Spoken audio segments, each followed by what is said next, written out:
Bodi ya amani ya Rais Donald Trump imefikia makubaliano ya Hamas na makundi mengine yaliyojihami Gaza kusalimisha silaha zake. Haya yamesemwa na Trump katika ujumbe kwenye mtandao wake wa kijamii. Trump amesema makubaliano haya ni hatua muhimu kwa Gaza kutawaliwa na serikali mpya ya Palestina. Ameongeza kuwa Israel itakuwa na usalama inayohitaji, kwani Gaza haitotumika tena kama uwanja wa kufanya mashambulizi ya kigaidi.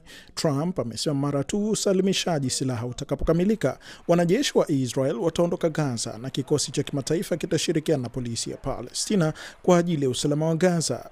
Lakini baadhi ya Wapalestina wana mashaka kuhusiana na hilo. Inshallah يصير. انت شايف يعني احنا كمان مره قالوا هدنه وكمان مره يعني قالوا وقف اطلاق نار وعلى الفاضي، وانت شايف كل يوم موت وكل يوم طور بتنزل واليهود بيقدموا. Televisheni moja ya Saudi Arabia imeripoti makubaliano kati ya Hamas na Israel na kwamba Hamas itatoa tamko rasmi karibuni.